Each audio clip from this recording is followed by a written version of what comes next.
With 4 commitments in 4 days, this Missouri football recruiting class is well on its way to being one of, if not the best in school history.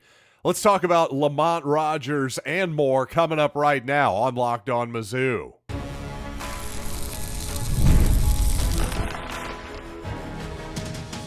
You are Locked On Mizzou, your daily podcast on the Missouri Tigers. Part of the Locked On Podcast Network, your team every day. Hey, all you true sons and daughters, I'm John Miller, your Mizzou mafioso and the central scrutinizer of Missouri Tigers football and basketball. And we got to talk about, of course, putting this Missouri football class into context. And also, I'm feeling some surprisingly good vibes about this 2024-25 Mizzou basketball team.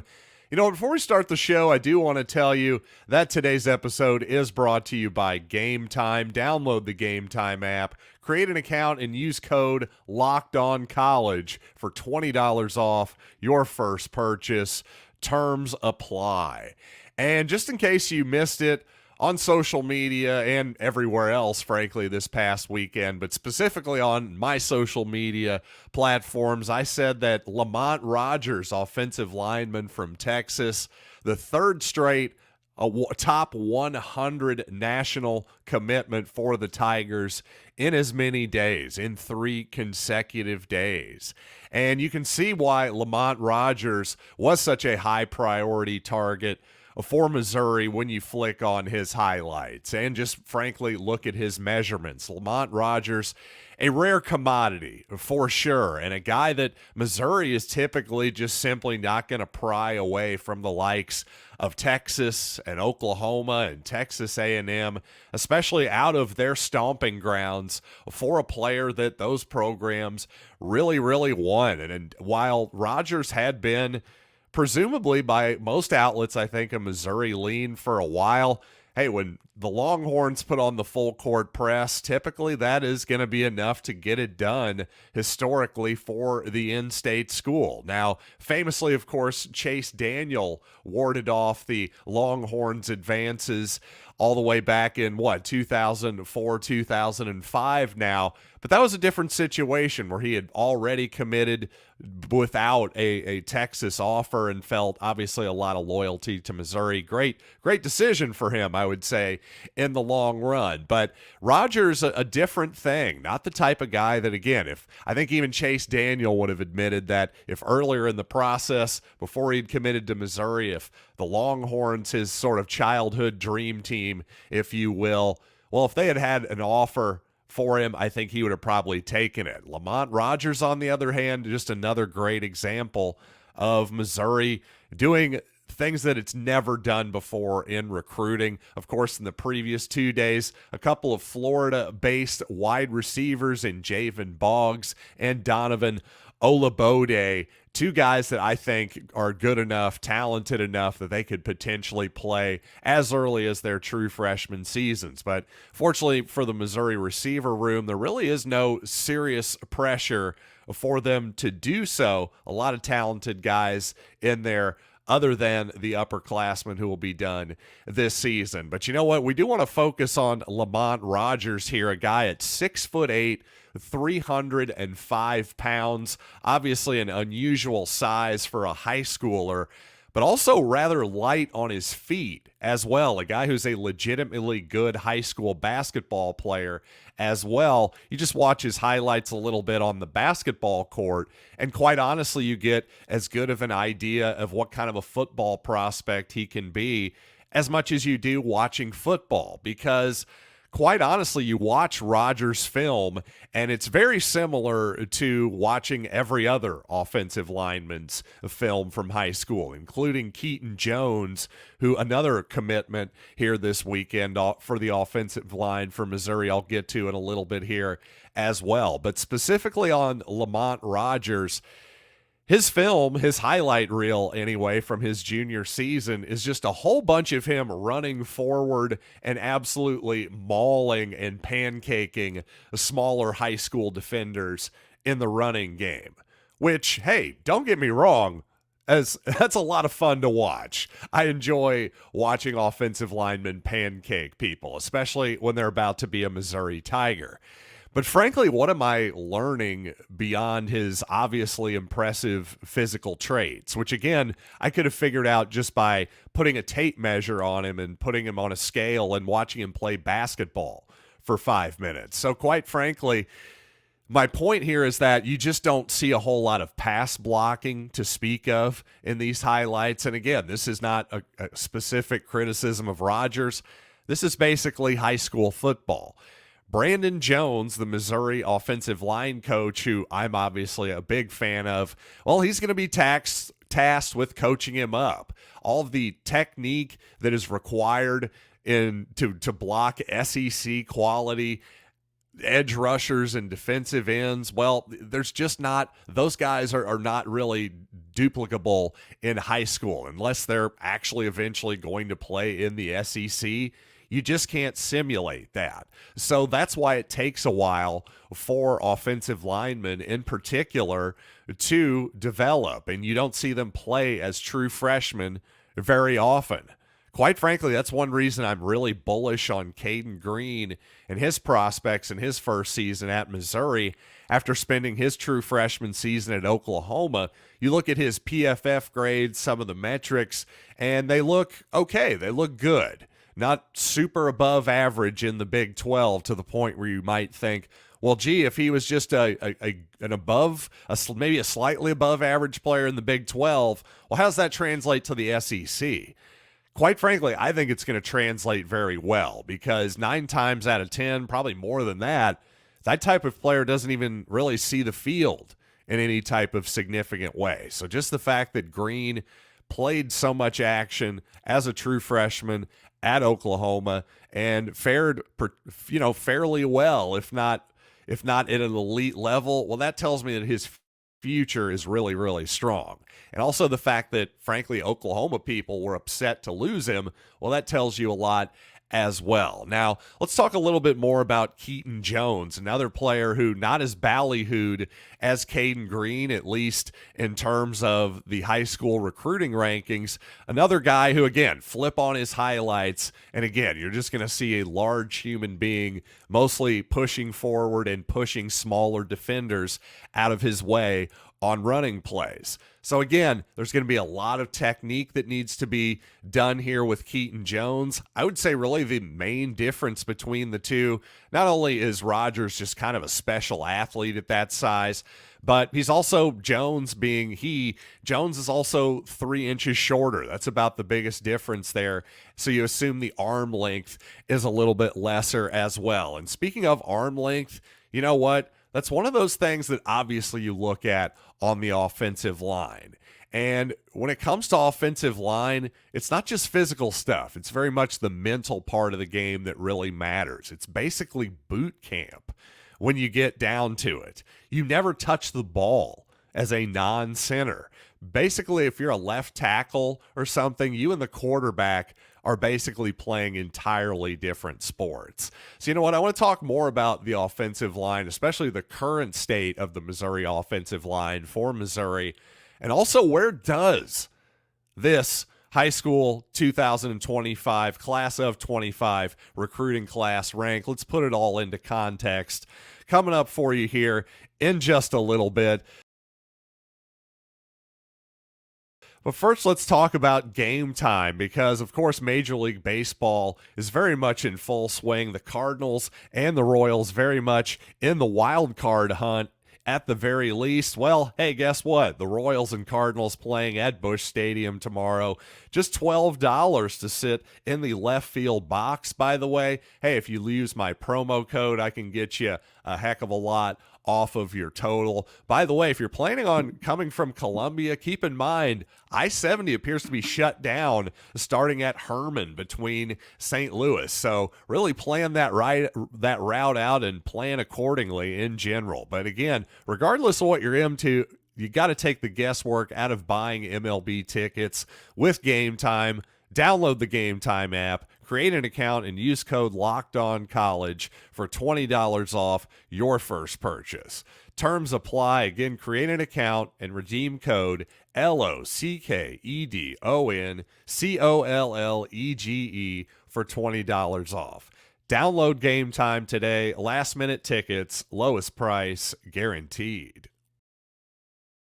And to be brutally honest, if you're not an MLB fan, well, this is a pretty slow time in the sports calendar, but FanDuel lets me keep the sports mood going whenever I want. All I have to do is open the app and dream up bets at any time I'm in the mood. And as some of you know, my favorite way to play a season-long bet with Missouri right now, I think plus 180 on the Tigers to make the college football playoff is the best way to do so. But regardless of your angle, this summer FanDuel is hooking up all customers with a boost or a bonus daily. That's right, there's something for everyone every day, all summer long. So head over to FanDuel.com and start making the most out of your summer. It's FanDuel, official sports betting partner of Major League Baseball.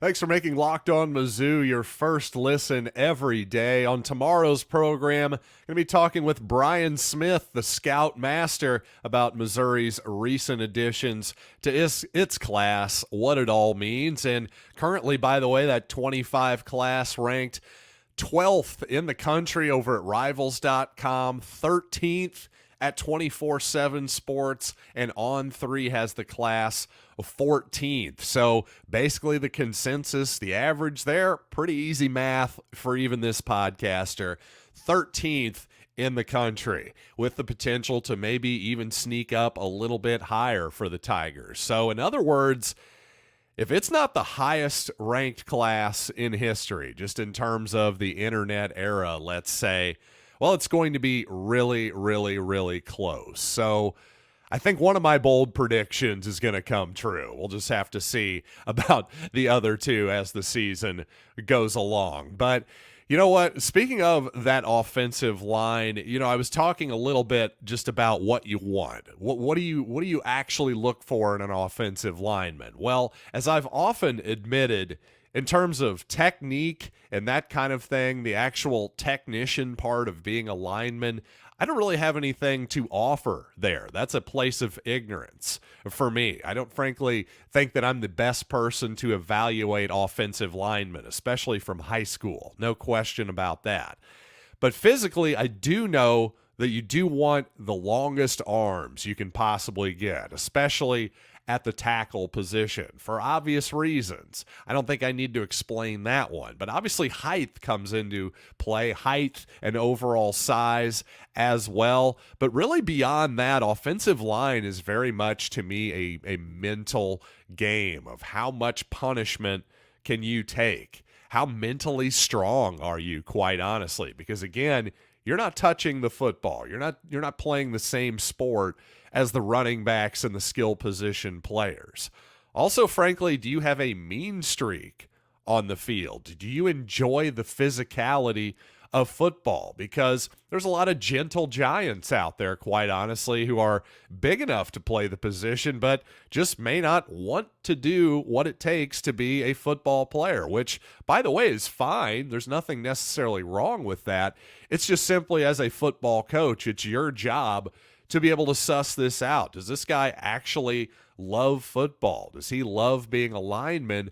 Or is he just a big guy who happens to fit the physical mold of the position? And a lot of those guys are going to end up getting recruited anyway, even by major schools like Missouri, because quite honestly, there just aren't that many guys who obviously fit that physical profile to play offensive line at a high level in the Southeastern Conference. But when it comes to the current Missouri offensive line, really there aren't that many question marks. Just like the rest of the Missouri offense, of course, quarterback is set. We know who the top two receivers are at the very least. We know who the tight end is. We know Marquise Johnson and Mookie Cooper are going to be involved in the passing game almost certainly. But on the offensive line, there's been some slight turnover. Of course, Javon Foster off to the NFL notably at left tackle. He's been a stalwart there for Missouri for years. Well, it seems almost certain that Keiton Green, who I mentioned previously, the Oklahoma transfer, he's certainly going to start somewhere, and almost certainly at left tackle as well. And, I should clean up something from a couple months ago, maybe at this point, when I mentioned that, the tackle and guard market in the NFL, I had said that, that had tightened a little bit. Guards are starting to catch up in terms of money. You know what? I have to say I double-checked my work there. I overestimated that. It is still significant, the difference that tackles get in terms of money in the NFL versus guards. So I want to correct myself there. And the reason this is relevant for Missouri and Keiton Green is because, a lot of people assumed he played 90% of his snaps at guard last year. I think a lot of people assumed, especially initially, that Green wanted to come to Missouri to play tackle. And I think that's certainly a strong possibility that Green ends up at tackle. But the indications that we've gotten are that he doesn't really care. He'll play guard or tackle, whatever works out best for Missouri. Now, the reason this is a big deal is because Connor Tollison is clearly set at center. He had a breakout season, I think, at the position for the Tigers last year. Certainly Armand Mimbu at a right tackle spot. He was a very good performer, especially in run blocking last season. Also, Cameron Johnson, he's going to be manning one of those guard spots, so that just basically leaves one spot on the line. Now, the most notable addition in the transfer portal was a guy who's played only tackle in his career. That's Marcus Bryant from SMU. So is it possible that Bryant could play guard? Maybe, or maybe Armand Mimbu could play guard, where ultimately maybe that's a better fit for him in the NFL than right tackle. His strength is definitely run blocking.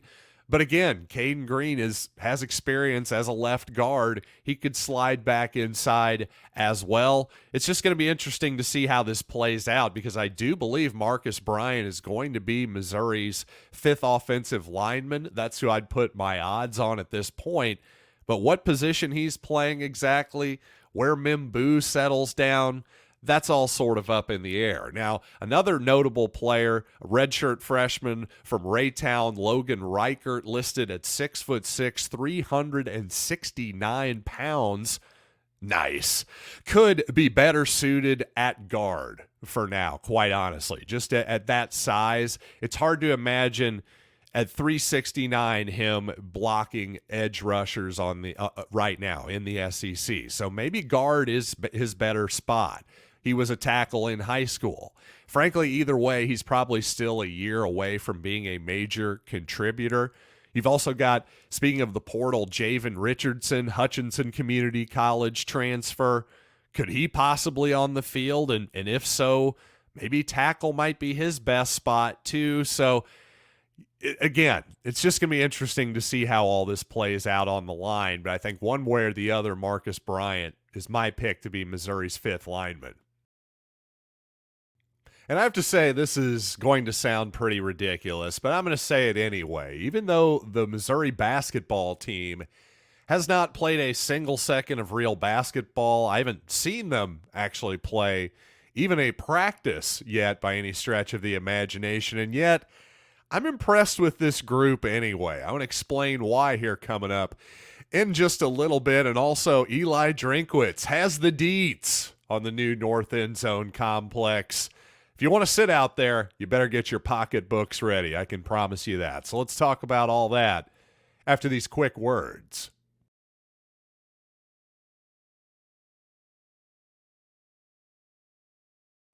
So listen, I want to preface everything I'm about to say with, let's not go nuts, but I have to say, good vibes from the Missouri basketball team so far. And what do I really mean by that?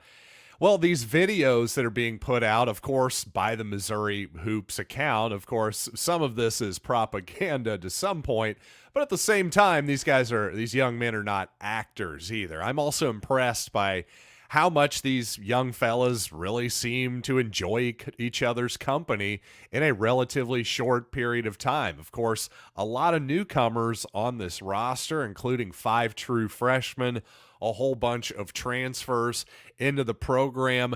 But I would just say in particular, it seems like Josh Gray, the center, the transfer from South Carolina, Anor Boateng, the true freshman, and also his fellow freshman Peyton Marshall, who's I'm a big fan of his as a basketball prospect. Well, all 3 of those guys seem like they have a lot of personality as well, and seem like they're bringing a lot of levity to the basketball court right now. Probably something that Missouri could use after an 0-19 campaign. But really, I'm going to give Dennis Gates a lot of credit here. I think it would be easy for him to suddenly start questioning himself and change his personality and suddenly decide that after 0-19, he needs to start doing a Bobby Knight personality impersonation or something like that. But I just don't think that that is who Dennis Gates is. And frankly, I just don't think that's the right way to go either. I was sort of thinking of, I promise this is going to be a really short story, but to make my point, the other day when I was playing golf, I hit one of the best shots I've ever hit in my life. The ball ends up 2.5 feet from the hole.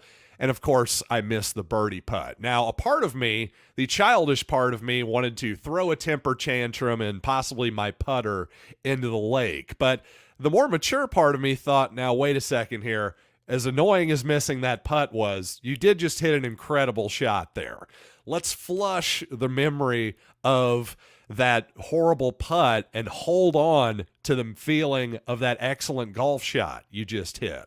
Well, fortunately, I did do that and ended up playing a pretty good side. That's exactly what Missouri has to do right now, in my opinion. Don't get me wrong, the guys who, they should use it as a little chip on the shoulder, the returners like Tamar Bates and Aiden Shaw and Caleb Grill, certainly they should be a little bit fueled by last season, but not in a negative way, just in a, hey, we don't want that to happen again. And let's remember what it's like to actually play winning basketball. Flush those negative thoughts out of your head. And that's a difficult thing to do sometimes. But you know what? Just like negative thoughts can spiral and snowball on themselves, well, positive thoughts can too. And again, to Dennis Gates' credit, I think he is somebody who understands that. I am somebody who is bullish on the Missouri basketball team for this coming season. Maybe that's just because I'm a positive person by nature, but, well, we'll just have to see if I'm wrong here in a few months. But speaking of positive developments, obviously the North End Zone complex that is going to be constructed here over the next couple years at Memorial Stadium / Faroe Field. Well, if you're going to sit over there, unless it's going to be on the Rock M Hill, you better have some money. I can tell you that, because according to Eli Drinkwitz's Twitter feed, his X feed, you go to his feed right now, he's actually got some great information there. You click on the link and just a lot of information, more information about the specific sections in the North End Zone complex. And like I said, a lot of money is going to be required if you're going to sit out there multiple. Basically, every section is a suite for the most part, or a table of 4, but the majority of them is a large suite with, say, 12 to 16 people and 3 to 4 parking passes. So, yeah, it's going to cost some money, no doubt about that, but at least you're getting food and non-alcoholic beverages included on your tab. So if you're interested in that, I just thought it'd be worth pointing out that Eli Drinkwitz on Twitter, his latest tweet has some easy info for you there. And just, as a fan, as somebody who's curious about that stuff, I'm definitely curious to see it, but I gotta say, I'm going to be staying in the South End Zone for the foreseeable future. But you know what? Thanks, as always, for joining me here on the podcast. Again, going to be talking to Brian Smith this evening for a show I'm going to be running tomorrow here on Locked On Mizzou. Brian knows Florida in particular, but the high school recruiting scene as well as anybody in the market. So we're going to have to talk about all the latest developments with Mizzou, with Brian on tomorrow's program. So until then, I am John Miller, and this has been Locked on Mizzou.